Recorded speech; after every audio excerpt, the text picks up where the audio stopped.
Immer wieder fragen Mandanten, nun, ich möchte in den nächsten 2 Jahren ins Ausland umziehen. Macht es da nicht schon Sinn, im Vorfeld eine Auslandsgesellschaft zu gründen, die ich dann schon mal hier aufbauen kann, damit ich dann im Ausland hier gleich loslegen kann und nicht noch kompliziert irgendwelche Firmen erst gründen muss?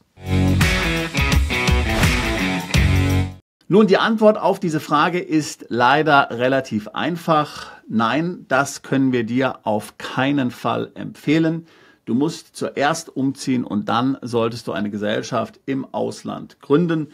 Es gibt ganz wenige Ausnahmen, wo man hier eine andere Regelung treffen sollte. Zum Beispiel, wenn du in die USA umziehst oder du anderweitig in ein Land umziehst, wo du eben ein Investment tätigen musst in deine eigene Gesellschaft.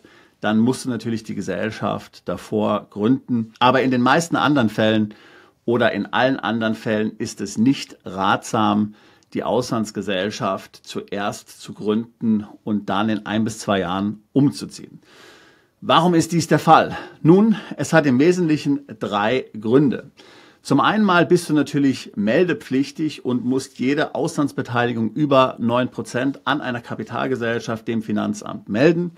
Das heißt, in deiner Steuererklärung musst du dann angeben, ich habe hier eine Auslandsgesellschaft gegründet und da kommt dann ein ganz langer Rattenschwanz mit Fragen hier dann hinterher und möglicherweise, wenn du dich ganz blöd anstellst, wird ja auch noch Steuerhinterziehung dann vermutet.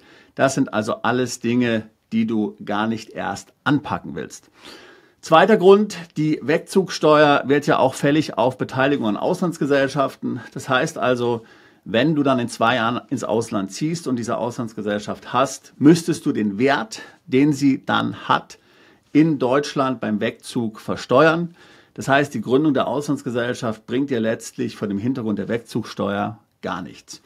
Der dritte Grund ist, dass du ja möglicherweise diese Gesellschaft von Deutschland aus leiten würdest.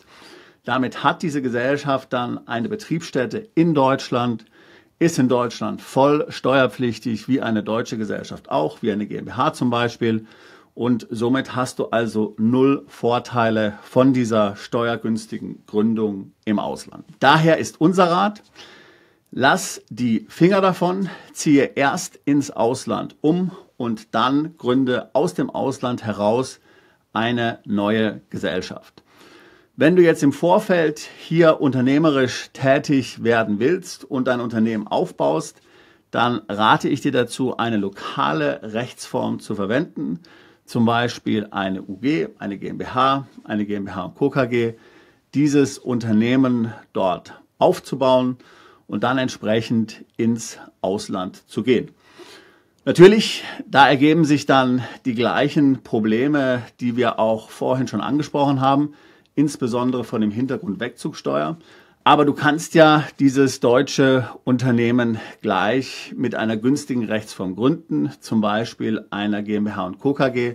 Dann würde ja keine Wegzugsteuer anfallen, auch wenn du dann sicherstellen musst natürlich, dass die Betriebsstätte mit deinem Wegzug ins Ausland nicht ins Ausland verlegt wird. Das heißt, du wirst in Zukunft dann beim Wegzug einen Geschäftsführer bzw. Personal und Betriebsräume in Deutschland haben müssen. Ja, das klingt dann zunächst mal hier steuerlich nicht besonders attraktiv, aber wie gesagt, du hast dann wenigstens nicht das Problem der Wegzugsteuer. Du kannst diese Gesellschaft gründen, kannst dann trotzdem ins Ausland umziehen, hast aus deutscher Sicht alles korrekt gemacht und kannst dann ja, wenn du im Ausland bist, richtig durchstarten und mit der Erfahrung, die du hier gemacht hast bei dem deutschen Unternehmen, möglicherweise dann sehr viel schneller im Ausland dann beginnen. Das deutsche Unternehmen läuft dann weiter, wird auch von dir weiter erfolgreich betreut, wird Steuern in Deutschland bezahlen. Du bist dann dort als Gesellschafter, als Kommanditist einer solchen KG in Deutschland steuerpflichtig. Parallel kannst du dein Business im Ausland machen, wenn du ins Ausland umgezogen bist. Das ist mein Rat an dich. Gründe auf keinen Fall eine Auslandsgesellschaft, wenn du noch in Deutschland wohnst, schon gar nicht eine in einem steuerlich günstigen Land oder vor dem Hintergrund, dass du hier irgendwie Steuern sparen möchtest. Das geht in der Regel nach hinten los, das geht in der Regel ins Auge. Wenn das ein Thema ist, was dich interessiert und du dich damit herumträgst, ins Ausland umzuziehen, dann würde ich mich freuen, dich im Beratungsgespräch kennenzulernen. Link dazu packe ich hier in die Beschreibung mit rein. Wir helfen seit fast 20 Jahren dabei, Mandanten ins Ausland umzuziehen, ihre Steuerlast zu optimieren und sich hier für die Zukunft aufzustellen, neues Vermögen aufzubauen, Vermögen zu schützen. Bist du Unternehmer, Freiberufler oder Investor? Zieht es dich schon lange ins Ausland? Mach heute den ersten konkreten Schritt in eine Zukunft mit mehr Geld und mehr Freiheit. Buche ein Beratungsgespräch mit Sebastian und seinen Kollegen. Unsere Kanzlei unterstützt Mandanten wie dich dabei, deine Steuerlast legal zu reduzieren, Vermögen aufzubauen und zu schützen und deine persönliche Freiheit zu maximieren. Profitiere jetzt von unserem Fachwissen und unserem Netzwerk. Gehe zu mandatierung.com und werde Mandant unserer Kanzlei.